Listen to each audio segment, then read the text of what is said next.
Hey everyone, Tim Schofield here, and it's time to take a look at potentially the best phone of the year, but not just that, potentially the best looking phone of the year as well, and that's the Xiaomi 14 Ultra. Xiaomi sent over the white color as well, which looks incredible. I got a sneak peek at MWC this year, but they also sent over the Xiaomi 14 Ultra photography kit, and I'm going to do a separate video on this because it's actually really improved from the previous version. So we're gonna take a deeper look at this kit. I will post a video very soon, so be sure to subscribe so you're notified when that goes live. For now, we're gonna take a look at the latest flagship from Xiaomi, the 14 Ultra. It has a quad camera system with a variable aperture main sensor. They've continued their partnership with Leica. There's a newer design as well. So let's dive into it, take a quick look at what comes in the box, and then of course get some hands-on with this very good looking phone. Let's get started. This is the Xiaomi 14 Ultra co-engineered with Leica. Opening the box, let's see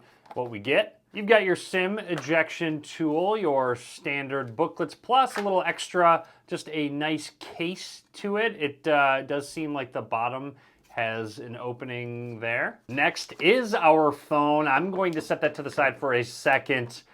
Keep you in suspense, continuing through. Finally in the box, you've got your USB Type-A to USB Type-C cable for charging with some orange accents on the inside, plus your 90-watt charging brick, which is crazy fast, obviously via USB Type-A. Quick look at the specs if needed.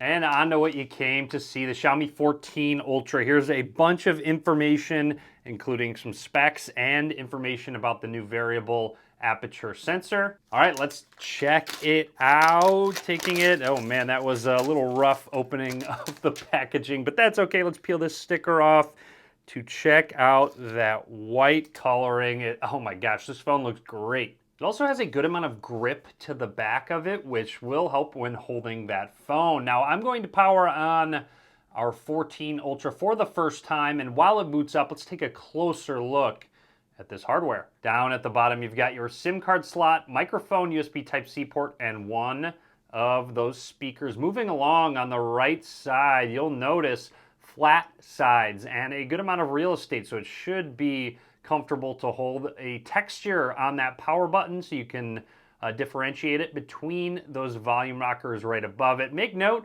a fairly large camera bump overall, of course, with just the crazy specs that this system has, and then up towards the top is another speaker. Along the left side, we've got absolutely nothing. Very close look at that white coloring in the back with the texture. It does say Xiaomi right there, and there is our camera system. I do really like the etching that it has around the outside here. Just a very subtle design choice, if you can see it on the camera. For the quad camera system, you have a 50 megapixel wide angle lens, which uses Leica's 1-inch main sensor. You also get a 50 megapixel floating telephoto camera, which will support 10 centimeter macro. On top of that, a periscope camera with 50 megapixels and will support 30 centimeters of macro. And finally, a 50 megapixel ultra wide angle lens. This camera system is stacked. In terms of specs, probably the best phone's specs you can get in terms of a camera. I'll also show off that variable aperture in just a second. Our phone is booted up. One more thing, it does have a pre-installed screen protector. I would recommend leaving it on, but I'm peeling it off just for the unboxing's sake. Anyways, I'm going to run through the startup process and just talk about anything that's noteworthy. You do have the option for face or fingerprint. Setting up our in-display fingerprint scanner, just setting our finger down. There's a subtle vibration feedback, which does feel really good. Feels very premium. Even when I was typing my Wi-Fi password, it felt good.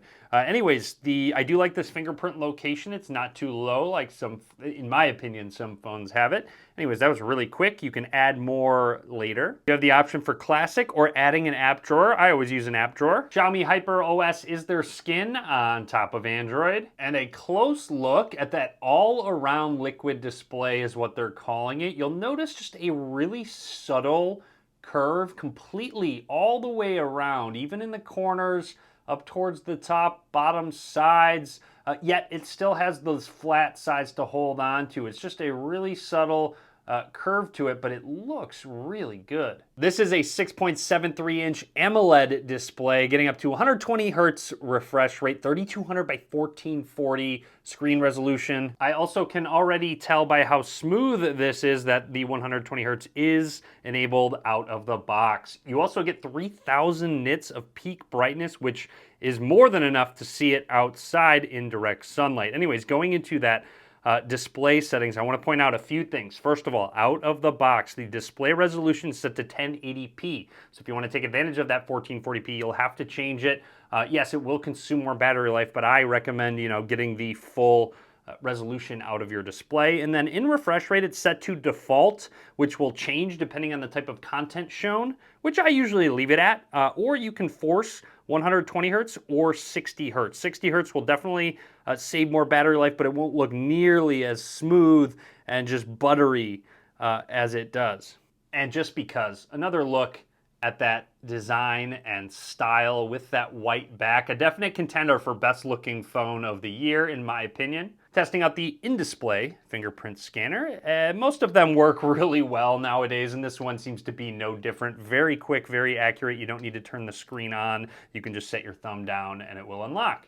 Opening the camera app for the first time, you get a couple options. You can use Leica's Vibrant or more natural and realistic. For everyday shots, I like to use the Vibrant, but sometimes switching it over to the natural is really nice, and I like that you have those options. We can swipe down to open our menu with a lot of different options, including their super macro or AI camera. Quickly snapping a couple pictures just to test out that shutter speed. Seems to be very quick. You can go to that 0.5x, which is the ultra wide angle lens. Zooming in, they have 2x button, 3.2x, and then all the way up to 5x there. However, you can zoom in a lot more because there's that periscope lens.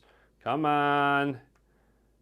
All the way up to 120x zoom, which is, insane. Not anything I really need inside right now. In terms of video, you can shoot all the way up to 4K 120 frames per second. Really nice. Plus, 8K 30 frames per second. Going over, there is a movie mode which will automatically focus on the main subject, smoothly switch focus, give it more depth of field cinematic look. You can change between wide, regular blur, and your f-stop. And here's where I really want to show off that variable aperture. It will happen in real time in auto mode, but in pro modes where I can manually control it. So if I do go to that f-stop and change it to f1.63 and I want to crank it up, it will go ahead and change that aperture on the back lens. Let's check it out. I want you to focus on this lens right here, the main lens, and I'm going to change the f-stop. And you'll notice that aperture is closing and opening depending on the aperture that I set. And this will be done automatically, but this is useful to let more or less light in, change the depth of field. Really cool to see it actually working and changing in real time on a cell phone.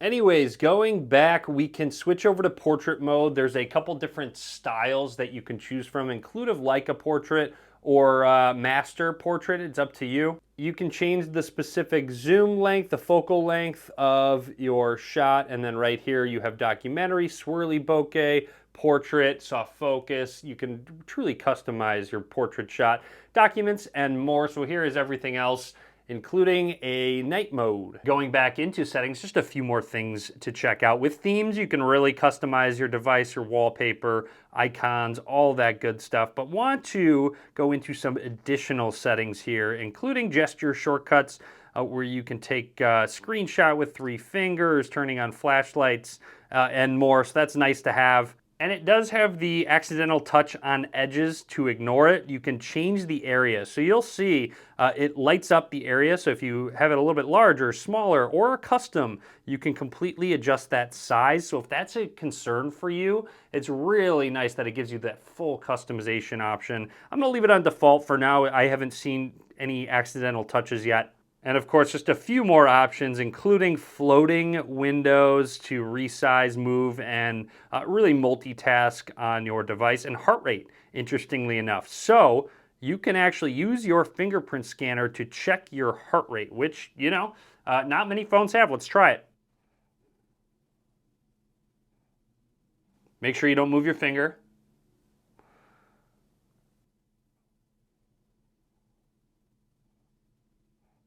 All right, 82, which sounds about right. It scared me at first. It said 130, and I was like, wait a minute, that's not right. But anyways, 82 seems about accurate. And as promised, just a very quick side-by-side with the Xiaomi 14, just so you can get an idea of the size difference and style difference as well. Obviously, a bit of a screen size difference. Some specs are a little different as well. I can link to the 14's unboxing down in the description below. Anyways, that's it for me for now. Drop a comment. Let me know what you think. More to come on that photography kit and more. I'll show off some pictures and videos in that video. So be sure to subscribe so you're notified when that goes live.